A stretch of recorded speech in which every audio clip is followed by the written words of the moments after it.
out this heat.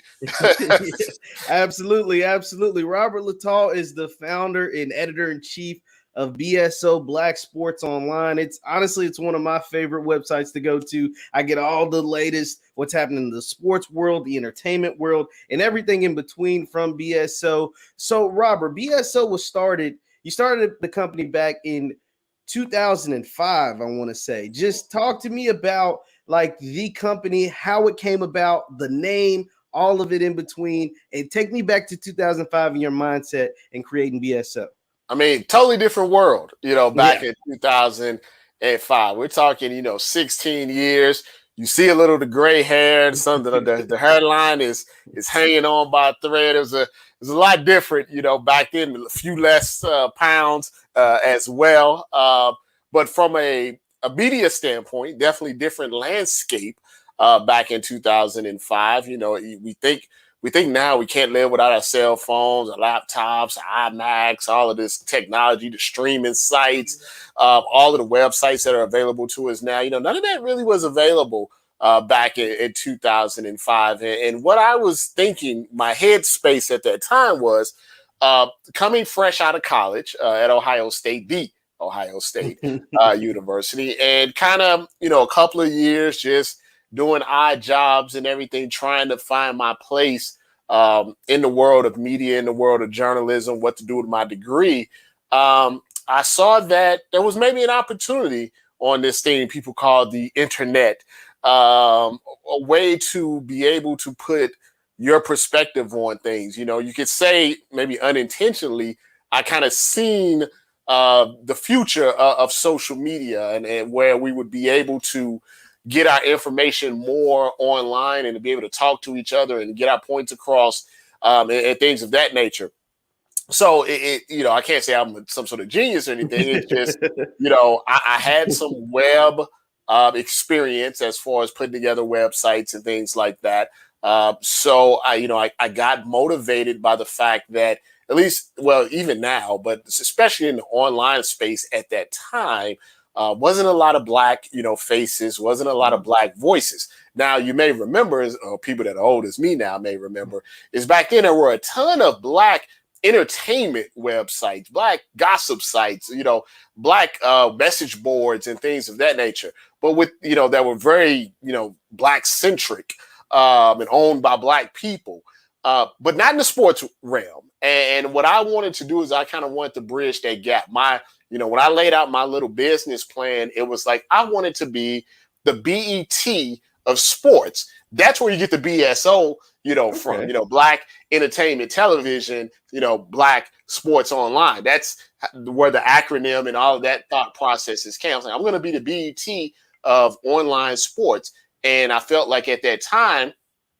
websites didn't really have a face of the franchise, so to speak. You knew the website, but you didn't know the person who was behind the website. Well, I like to consider myself a bit of an innovator of that because I was one of the first that was a face of a brand that was online. Way before your TikToks and your Instagrams, and I'm a MySpace, baby, a Black Planet baby. So, so before that became like a thing where everybody wanted to have a brand and a podcast and a YouTube channel, I wanted to be the face of this website, and we kind of, took off. It was me. I started it on my own. I remember when I first started, I had one guy, another guy named Rob, that helped me out, and we just ran from there. Wow. Hey, that's crazy. It's just innovation, entrepreneurship, just thinking forward, thinking, 5, 10, 15 now at this point, years down the line, has led to what BSO is today. And for those of you that don't know BSO, this is coming straight from Robert's website. It's the #1 minority-owned independent sports website in the United States. And some of these stats may be dated or Love that. Yeah. but 75 million page views, 25 million unique visitors, just crazy reach, over 60,000 on Instagram, 100,000 on Twitter. Just, I mean, you guys are killing it over there at BSO. Like I said, I see some of the great stuff that you're all doing. Once again, we're talking to Robert Littal of BSO. Be sure to hit the thumbs up button, like, share, subscribe. So, Robert, what was like that reaction, right? When you come, I know as a young entrepreneur and someone who's creating something in a space at the time, 2005, the internet was a thing, but it was still fairly new. Just what was it like when you're telling your friends, your family, your parents, or whoever that, hey, I'm gonna leave work and gonna actually create my own thing? How was that like? Yeah, initially it was frowned upon. Let's be honest.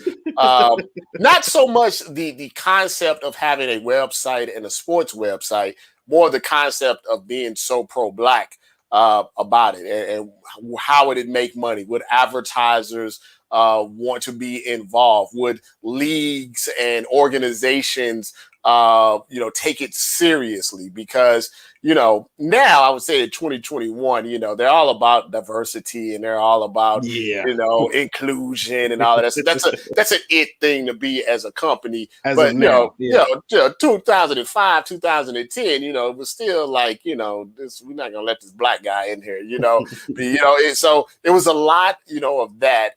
And I started to cite, and at first, I'll be honest with you, when like I started and like it was like Microsoft or anything. It just didn't blow up like immediately. It was kind of something I was doing on the side while still, trying to work and make sure I could eat and stuff like that.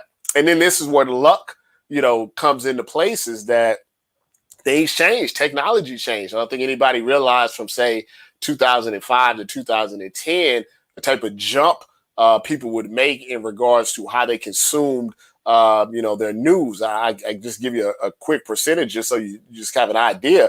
Probably those first 5 years, 90% of our traffic was from desktops, the big old, desktops. You fast forward to now, about 85% are tablets, iPhones, Androids, handheld, devices. And only like, 10-15% is from desktops. Like it just, the technology switched in my favor. For some people, that's how technology is. It's very strange. Yeah. It can switch the other way, and then you had something before that's not hot anymore, and it puts you out of business. But for me, the way people consumed information and the way I delivered information went hand in hand and at the same time, and then it was just like. No, like you said, the technology switch is definitely something that's, I don't know if anyone could have predicted that we would be as, consumers the way we are on cell phones, on tablets, just on everything that's on the go, right? And so it worked a lot in your business favor. We had a question that came in the comment, and it said, how did you get those official reporter credentials when you go to NBA finals or things like what was it? Were you able to get those immediately when you started BSO, or was that something that actually came, throughout the time? No, absolutely not. They did not want to do it. And I explained this to people, maybe a little easier now because they're a little more lax because so many people have online, ways of communicating, YouTube channels, other channels, things of that nature, podcasts. But when I started, they were steadfastly against independent, websites. Like they just didn't know what to do with it. They didn't they were scared, I would say, in the sense that they were so used to dealing with people. Back then, you probably had ESPN, you had Yahoo Sports, you had maybe TNT. You had then you had all your big newspapers. You had your LA Times, your New York Times, your New York Post. They were just used to dealing with these people that had been at these positions for 10, 20, 30, 40 years. Yeah. Whereas someone like me, they don't know who I am. I just came out of, nowhere, but what I always tell young people, and I still think it's a good thing to do today, is I just didn't ask. You know what I mean? I showed my work. That's the phrase that I use. I showed my work. If I was going to say I want to go to the NBA finals, right? I would show them the NBA articles, but then I would also show them statistics. Like, look, my NBA articles are getting 50,000 views. That's independently, that's better than, some big newspapers and stuff. And I'm doing it consistently. I have this many social media followers. I have this. I interviewed this guy. And here's the thing that I really did, just for to answer his question, is once you get in one thing, you piggyback off of that thing to the next thing. Mm-hmm. So the first thing I started getting into was boxing because they needed anybody to talk about boxing at that time to help build the sport. So what I would do is I would, let's say I would go to the NBA. I would say, well, I've been credentialed with Golden Boy Promotions and Fox Sports for Floyd Mayweather and Showtime Productions. So, in their mind, they're like, oh, well, Showtime thinks he's okay. Fox thinks he's okay. Maybe we should give him a shot. So it's a bit of a manipulation, but you piggyback off of that. Now, if you say, well, shoot, you want to do the NFL, you tell the NFL, hey, here's my video of me at the NBA Finals. The NBA says I'm good. Yeah. Why wouldn't you think I'm good? Oh, now you're at the NFL, you show that to the college football playoffs. Well, hell, I'm talking to Bill Belichick. Why wouldn't you let me in the college football playoffs? So you start small, and then you build up. So like even with the entertainment stuff I did, I started off doing small movies, like independent movies, like red carpets, right? But then I would go to Disney and say, hey, I did this movie and this movie red carpet. Then I go to Sony, and then I would go to Warner Brothers. Next thing you know, like, hey, here's your Suicide Squad interview. Here, you want to talk to John Cena? You want to go to the end game? Just you build it as like a portfolio, almost like a walking resume. Because when people see the more stuff you do, and here's the thing, here's the key, here's a really important. Doesn't matter how many people see it. All that matters, like general people, like the general population. Yeah. What matters is the decision makers, right? Yes. So if I want to do something now, and I can say, hey, decision maker, I just talked to Margot Robbie. That's one of the highest paid female actresses in the world. And she's, talking to me, and we laughing back and forth and stuff. Why wouldn't you want me to talk to your little bit lower level, actress? And it kind of goes from there. Hey, that's awesome, man. That's great advice. That's great logic, right? Like it just only makes sense. If I can do this, why shouldn't I be able to do that? Building block. Yep. Yeah, exactly. Especially being an independent, you don't have corporate backing by like some of these different people. Now, Robert, once again, we're talking to Robert Littal of Black Sports Online, BSO. Be sure to hit the thumbs up button, like, share, subscribe. You got some comments, throw them in the chat. We might be able to ask Rob. Now, Robert, with some of your content, how did you get more into some of the entertainment space, right? Like you said you started off being sports focused, but you have divulged off and like you said, you did an interview with Margot Robbie, you do some of them entertainment stuff. Just kind of tell me at what point did you kind of gravitate towards and start grabbing some of that content? Well, I used to be a rapper. Yeah. So, man. So the thing about it is, I always wanted to be in sports. I always wanted to do sports media, right? But like a lot of young, Black, males in their early teens, early 20s, I was into that. I was into Black culture, as well. So, and also I felt like I had a better understanding of young, especially back then, of young Black athletes, because I was a young Black man at that time as well. And as you saw these athletes, as once again, the technology changes, they became more entertainment stars. It just wasn't on the field. When my dad, would talk about an athlete like a Bill Russell or something like that, or Dr. J, it was just basketball court, basketball, and some social stuff, but they weren't like at the fashion weeks and, all of this stuff like this, they weren't like Odell Beckham, so being also in that world, that music industry world for a little bit, and then also seeing how, that was starting to blend in with the entertainment side. Ballers want to be rappers, rappers want to be ballers. To me, it was a perfect match because the guy that's been doing sports reporting, for 20 years, he can't tell you nothing about Dipset and the Locks. I live that. You know what I'm saying? So I know what I'm talking about when I'm saying that. Now, I will say, as I've gotten a little older, I kind of let some of my younger writers handle some of the new, because, the baby and little baby. I don't know about all the babies and stuff, but the culture in and of itself, I've always been a part of. And so that side to me, with Black people, I always say a lot of times they like to put Black people in a box. Yeah. Like you got to do one thing, and that's the only thing that you got to do. But thankfully, I never had people around me that said, stay in this box. So, I like sports, it's anything, but I like tennis, I like golf. When they're rowing at the Olympics, I'm all into it and stuff. But I'm also a big Marvel fan, if you can't tell. Big Marvel, big TV, I got, about 1,000 comic books that my wife is trying to get, rid of. I'm into sneakers, I'm into music. So why wouldn't my own brand that I own, why would I limit my own brand? You know, if this is what I wanted to, this is what interests me. Now, hopefully it interests, you as well, but I'm going to talk about the things that I like to talk about.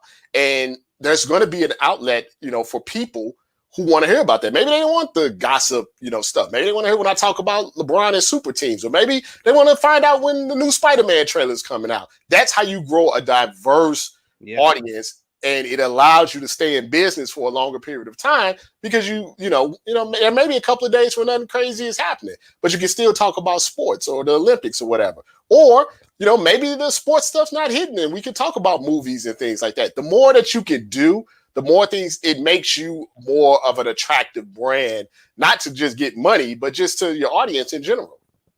Absolutely. Yeah. Like you said, I mean, like I said, I've watched your interviews with entertainers, like that non-sport athletes, or some of your things that doesn't have to do with sports. It's like, man, they really are diverse over there at BSO. But one of the things that your company, I would say more so than anybody, is known for, and I know you're going to know this, are the captions. Yeah. I'm going to show a few of your Twitter captions, some of my favorites that I like over this is just over the last few days. It says, like, this one comes from you. It says, Brittany Renner replies to meme and critic that said she's trapped the Hornets simp, PJ Tucker, 18 years, $200,000 contract a month. Some more Brittany Renner stuff. It says, watch Ben Simmons call a man a nutty Professor Lips ass for clowning him about his lack of shooting. P. Diddy explains why he's starting an R&B group, but won't rob his artist this time around. Like, these are just some of the funny ones that I thought were hilarious. Where did you get this skill, or your staff get this skill of creating these like attention-grabbing captions to get people to come to your site? Basically, it goes back to the rapping part of it all, and being creative in what you do, and the way we creative with your words and things of that nature. That was really one of the things that I learned at a long time ago, that if you're creative with your words, you're going to attract an audience. Now, the reason that the captions are important, this is very, very important for anybody that's listening, is we're all talking about the same stuff, right? We're all talking about the same things. We're all talking about the same stories. Now, difference between 2005, like you talked about, and 2021 is in 2005, there was a limited amount of people talking about certain things, right? Online. In 2022, everybody's talking about it. As soon as stuff trending, somebody's talking about it. So the goal is, how do I get someone that has probably seen this story on multiple social media platforms, websites, or whatever? What is going to make them decide I'm also going to read it on BSO? So you have to be creative in the way that you present the thing. And then the most important thing is, like, this is the good part about being independent. You have freedom, right? You can't, if you work for a corporation or a conglomerate, right? There's a lot of checks and balances that go on. And, you've seen these guys get in trouble for their headlines because they either go too far, they say something offensive, and I sometimes maybe went a little too far. But in the end, I can't fire myself. So what can you do? So to me, it's all about taking the information. People say, how do you come up with the headline? It's taking the information that's available to you and just putting it in a way like if you and me are talking on, like we're just talking. Like if we're talking about Diddy and Bad Boy, we're going to talk about how he was stealing the money, right? How he was getting over on the artist, right? All of them say it. So, yeah, like all of them say it. If we just having a conversation, that's what you're thinking, right? I try to make the title what you're thinking, right? Okay. If you see a regular headline that says Diddy is starting a music company, your first thought is going to be, is he going to steal the money again? I just put out, when you see something like, Evander Kane, you think to yourself, is she mad because he took the G-Wagon? Because I'd be mad if somebody took my G-Wagon. I mean, if I was a girl and somebody was in Europe taking pictures of the mistress and sent me a letter saying I'm taking the G-Wagon and get the hell out of my house, That would piss me off. So I try to put in those titles what people are already thinking. And then another thing that I try to do is I try to give it a little room so other people can communicate about themselves. The quote tweets and giving their own thoughts on it and giving them an outlet like, hey, this is just not my title. Put your thoughts in there and I'll put it out there as well. When people feel like they're involved within the story, they're more likely to click it. They're more likely to share it. Absolutely. Once again, we're talking to Robert Littal, the founder and editor-in-chief over at Black Sports Online. Be sure to hit the thumbs up button, like, share, subscribe. Now, Robert, just from the time that you started BSO as an entrepreneur, let's talk a little bit about business until now. Obviously, every company has had its, bumps in the road or whatever. Just what are some of the things that either you said to yourself, some of the models that you went to kind of get over some of the, whether it's, financial issues or controversy or whatever to get to the other side? It's tough because our business is predicated on the story, and what stories are out there and then people reading. I say the reason that I would say there was a renaissance of independent websites probably from 2009 to maybe 2012, 2013. Around that time, what happened was mainstream media realized that these creative headlines, these off-the-wall stories, social media was a way that they were behind like usual. And they started to pick it up. And that's why you see ESPN doing, Jadakiss memes doing the verses, like why Sports Center doing that, because they realized hired a whole guy for that. Like, it's a whole guy. Yeah, they hired a guy for that. The Omar guy. Yeah, all of the hot takes and the moving away from the X's and the O's and more of the let's go viral type of thing. So the way a lot of those companies couldn't stay in business because the mainstream media ate up the market share. They ate up the advertising. They ate up the advertising networks. So if you were lucky, maybe you got bought out and then you became corporate, or if you're independent, it just was not enough money to stay, feasible.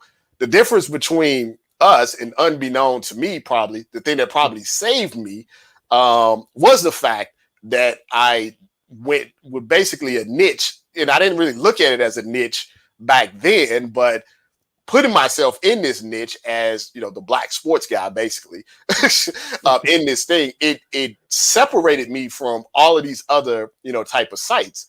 So even today, while, I would say there's, like you said, there's peaks and valleys. Like, there was a time, in this thing, we can still, there's certain months we hit that just the traffic is out of control, but it's stable. At least it can handle a pandemic.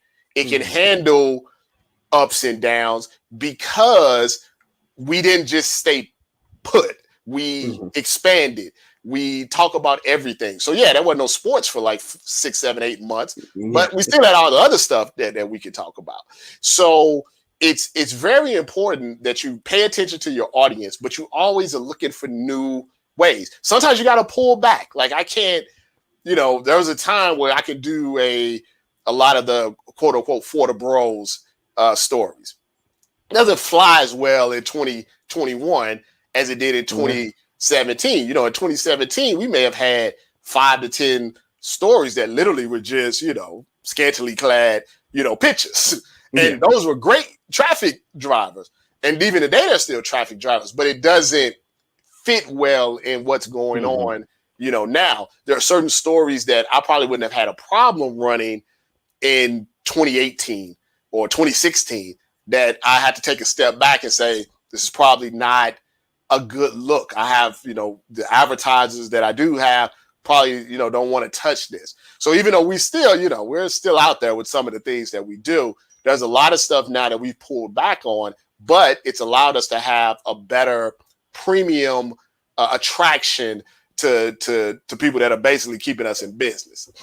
Yeah, absolutely. And because like you said, the landscape has changed just across America in all facets, right? Especially when it comes to, journalism and what you report on and how you word things and certain things that you say. We know that they can get, different people in trouble, canceled, whatever, you know what I mean? Like those things tend to happen. For you, Robert, I want to say, like, when has there ever been a time, being independently owned, being Black owned, that like may have cost you some money somewhere, or somebody maybe turned you down because they didn't like, some of the content, or hey, maybe an advertiser came to you and was like, hey, what you're doing, this was a little over the top. Have you ever come across that? Yeah, it's possible. It's hard to tell. Nobody's Okay. gonna come out and say it.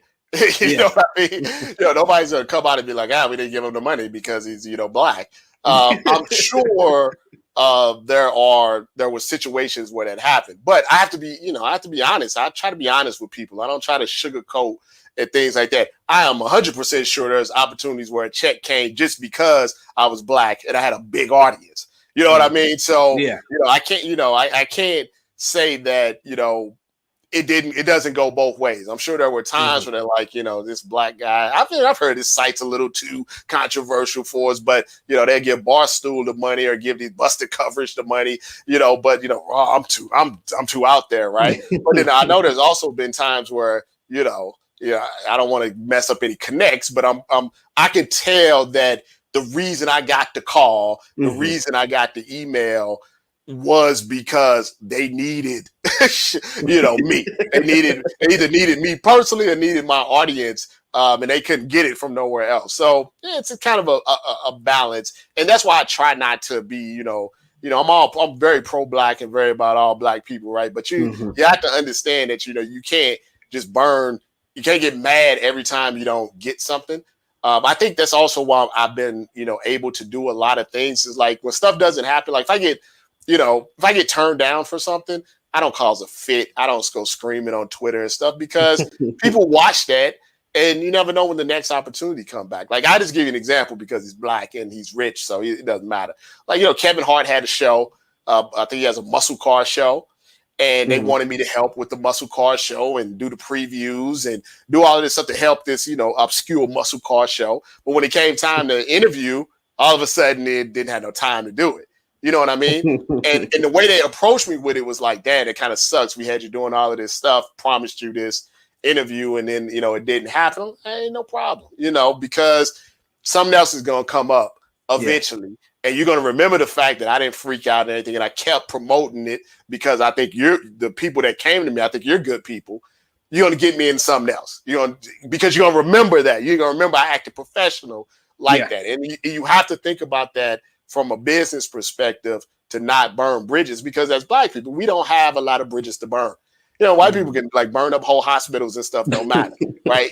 We very, very fine line of us making mistakes and being able to come back from those, as opposed to people that don't look like us. Yeah, you said something really important in there, and what that told me, that story, some of those stories that you laid out there, was networking. It sounds like, obviously in our profession, it's networking is a big deal. Just what are some of the other ways that your networking, your professionalism has led you and got you in the door and some opportunities maybe you didn't think you'd be able to have? See, I like to tell people is that people think what you see on social media or what you see on YouTube or what you see on Instagram, they think that's the reality, right? Like that's what the person is, right? That's not really true in the sense that the deals are made with nobody around, So how you handle yourself through adversity, how you handle yourself through disappointment, how you handle yourself when you do get inside, these doors that are open for you, really says a lot about your long-term viability in whatever business, you're in. You see people that are often complaining and burning bridges and talking crazy and acting crazy when they get places. And then if something does happen, they don't have a foundation of people that are willing to, give them another, shot. So to me, it's always been about the people that have the power. A lot of times, like 90% of the times, a general person in the street would not know that person, right? Yeah. Like right now, if I ran off the people that you may know, Kevin Feige, right, at Marvel, right? Yeah. And he's the big man, right? He's the big man, right? Yeah. But the person that is like, you want to go do some of this Shang-Chi stuff, that's not Kevin Feige that's doing that. That's somebody really, really important, right? but it's not Kevin Feige. But if you mess up right here, you may never ever get to meet Kevin Feige. You may never even get to do anything else if you mess up their relationship. So you got to really pay attention. And when people offer you stuff, and like, I did a lot of stuff that I really had no interest in because I knew the payoff was bigger down the road. You know what I mean? Like, I don't really want to watch this movie, or I don't really want to interview this C-list actor that nobody really knows. I don't want to promote this show that looks particularly stupid to me. I don't want to do this advertising. But you do all of that because at some point, the big opportunity is going to come, and they're going to remember all the little stuff that you did that they know you didn't. Like when I was getting into boxing, they would have me interviewing boxers that wasn't even on the TV card. But I would do it. I'd do a whole story on it. 7 people would read it. That's it. But eventually, that's how I got into the Mayweather gym. That's how I got into the Robert Garcia gym. That's how I talked to Pacquiao. That's why I did an interview with Freddie Roach, is because they remember 7 years ago when they had a boxer that wasn't doing nothing, and I interviewed him. Now this guy that was low on the totem pole is high on the totem pole, and I'm his boy. Yeah. You see what I'm saying? Yeah. No, that's awesome, man. That's awesome. Like you said, that stuff matters, and people remember what you did to them. People remember how you make them feel and things like that. I wanna ask you as well. As far as now, we're seeing in sports a push in these things for like the vaccine, right? The shot, and you see certain guys coming out saying they're not going to take it or whatever. What are your thoughts on like some of the punishments from like the NFL and the NBA or whoever if you don't get the vaccine versus getting the vaccine, and how do you think that's going to translate, especially throughout the NFL season, which ironically starts tonight? Well, I don't know if this is still true, but I remember when I was younger, all of my friends and stuff, you get your summer job at Target, right? You Target or Walmart or in the mall or something like that. Yeah. First thing they have you do, because they hire everybody, right? What was the first thing that they had you do? You got to go to Quest Diagnostics, and you got to pee in your cup because they want to see if you had been smoking weed, right? Yeah.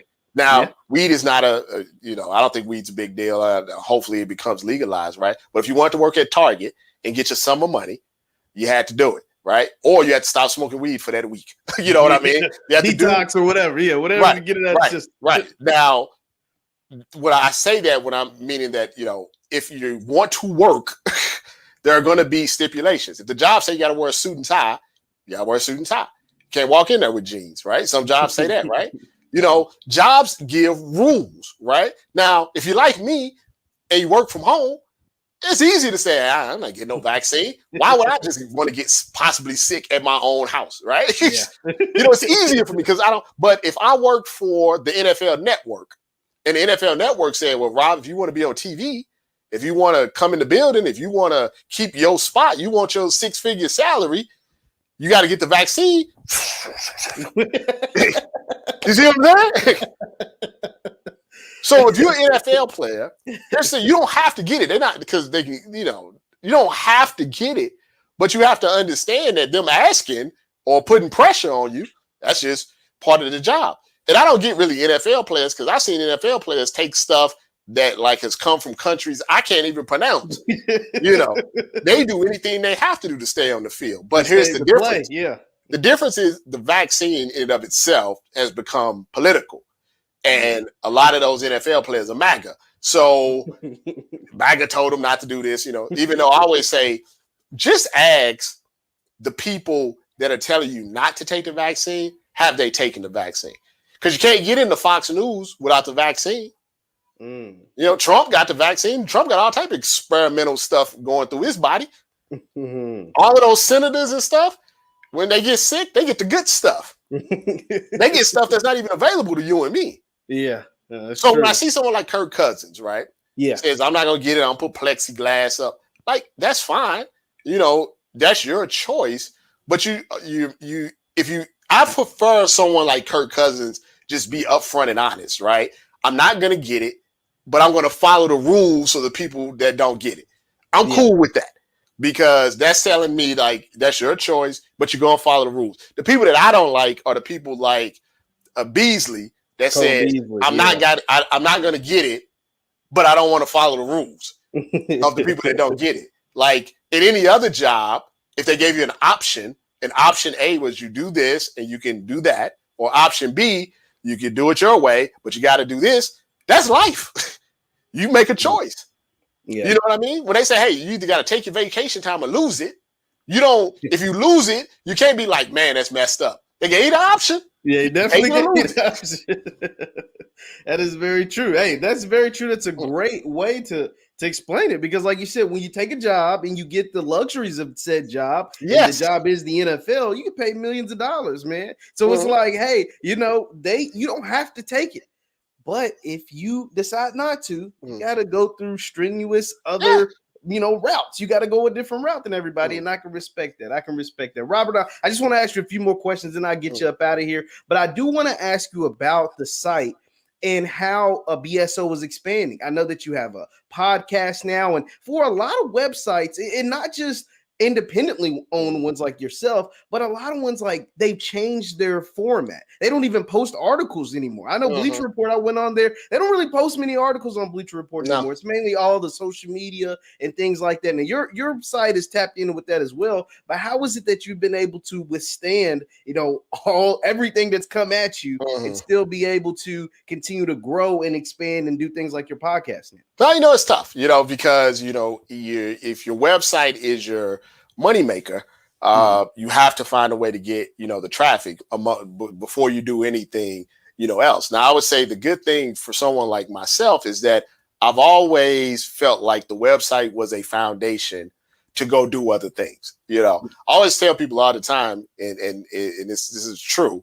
If I just sat down and just did the website 24/7, I would make more money than if I didn't go out and cover the events, cover the movies, do the interviews, do the podcasts, do the live streams and all of that, because that's really the money maker.